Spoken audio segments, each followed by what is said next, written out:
Well, good morning, knife nuts and all lovers of sharp things. Today we're going to acid wash and tumble some blades today. I'm going to take you through the process of how I do it. I think every knife maker does it different, so I want to show you the way I do it and the outcome I get, so let's do it. Alright, I have two containers. This is for my smaller knives. There's ferric chloride in this one, and this is just a water and baking soda solution. Take it out, stick it in, it neutralizes the acid in the ferric chloride and stops the etching process. But I'm going to go ahead and throw this down in here.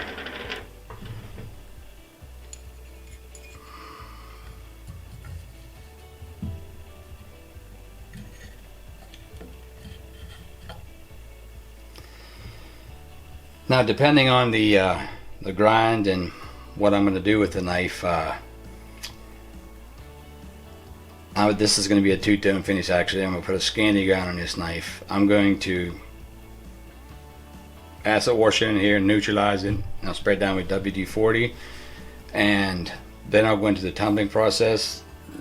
Depending how dark you want the knife is the length of time. 15 minutes, somewhere in there, give or take. That's about around what I do.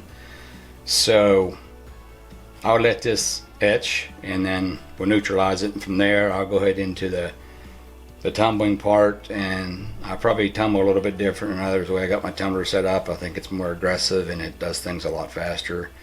I never grind bevels, but before heat treat. I always do it afterwards. So I'll let this soak, and then from there we'll set the tumbler up, and I'll get back and we'll start tumbling that. This finish on this knife will have a real, I guess it's like a stressed look to it, but I found that it wears really good, especially on a working knife. It really doesn't show too much. This is A2, so it can take it's a finish to take a pound and then keep going and still look good. So this is like I said, I'm gonna Scandi grind this one, and it doesn't matter what you do. You can do all this and then come back in and do any grind you want on this particular. That's the grind I'm going to do. So we'll let that sit, and I'll come back and we'll take it out and we'll neutralize it, and I will show you how I do that.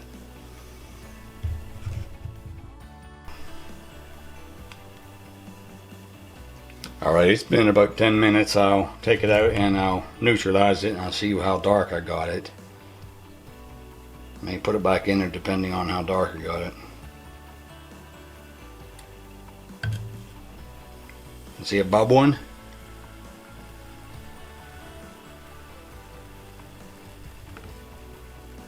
It'll bubble. It's neutralizing that solution. The baking soda does that.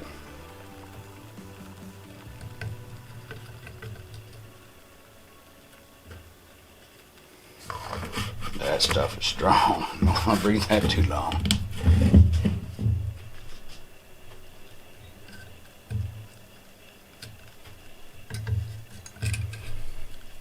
It leaves it with a gray color.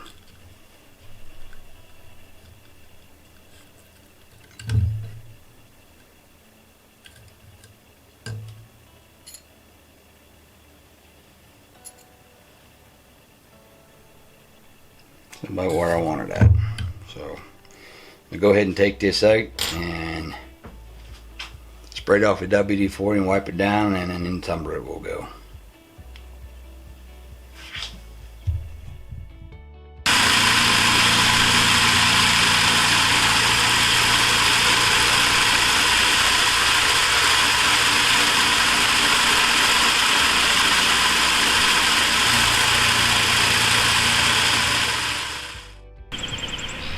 Alright, I come outside the shop where I can hear myself think.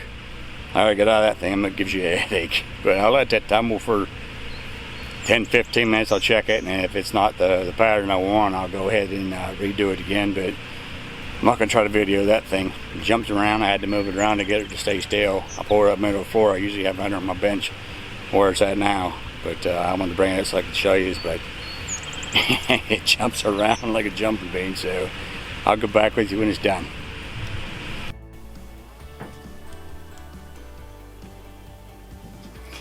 All right, there it's got the pattern I want. Kind of a matted, quilty looking finish. I think it's a neat looking finish. Almost looks spalted. But my next step is I had this jar, this thing media come in. I put just a little bit of media in it. It's really not that much, just enough. What I do, I take this and I drop it down in there, and I put the lid on it here.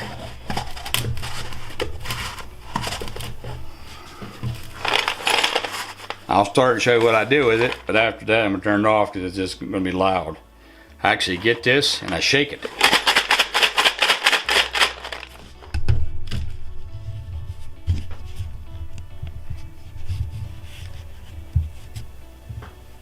Had some camera movement right there, I had to get that. Tell you what I'll do, I'll take it, this media. It's not very much in there, a handful. I'll put the knife down in there. I'll put the lid on her, and I just shake it.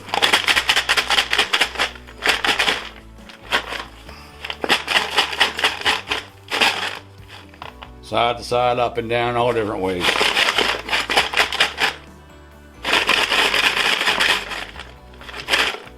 And I'll do this for like 5 minutes or so. I'll get it back out and spray it off, and I'll show you the finish, what it looks like. All right, I got the finish I wanted. I put it in and shook it up for about 5 minutes or so. It really come out nice. If you can get any detail in there or not. I'm doing 2 different camera angles. You can see my GoPro here. I'm doing an angle so you can see it, and one down on the top. Extra work, but better angles.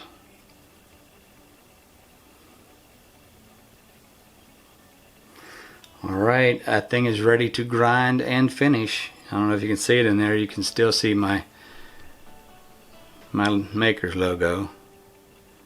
Looking forward, I haven't finished with these knives. I got about 4 of them over there. I have no idea what I'm going to call it yet, but first I'm going to do a tumbled finish with a Scandi grind. This actually have 2 tones on it.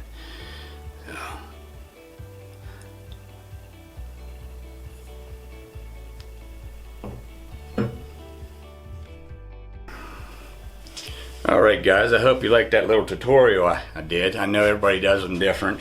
You know, if I'd left that in the ferric chloride for, you know, a little longer, I could have even made that finish darker. But I like this quilted look it gets on it. It's very, very, very unique. And I'm gonna grind this and finish it. So I'm actually gonna video myself grinding this one. I use jigs on a Scandi grind because it's you know, you got 11 degrees on each side to bring it to 0 edge, you know, knock the burr off there. They're a pain to grind, you know, as far as hollow grinding goes and flat grinding. I pretty much do it all by freehand. But I do Scandi grind, I do use a jig.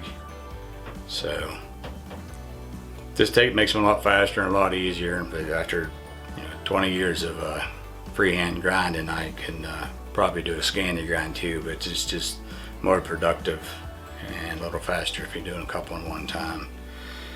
Scandi grind has its place. I don't think it's for every application, but if you heat treat right and the edge geometry is right, you know, it can take a little more abuse than people think it can. That is, if the heat treat is there. That's the key right there. That's the heart of a knife. So with that said, I hope you enjoyed this. Leave your comments, good or bad. I reply to all of them, and I want to thank you, the people who's following me, and the kind words you have had to say about me. It pushes me. It makes me want to be a better maker, and get more content, better camera angles. Like this camera I'm filming on right now, it's a big 4K camera, and YouTube won't let you upload 4K. 2K is as big as you can go, and to allow you to do it. I wish I could upload it in 4K, so I gotta have my GoPro here on my chest, like I'd said, just to get you some different angles. Sometimes it's hard to get one camera, you know, in the perfect angle, so I figured I'd do 2. I'll have to mesh them together when I start editing. So I hope you enjoyed it, and thanks for following along. And next step, I'm going to grind this. So Thanks for hanging with me.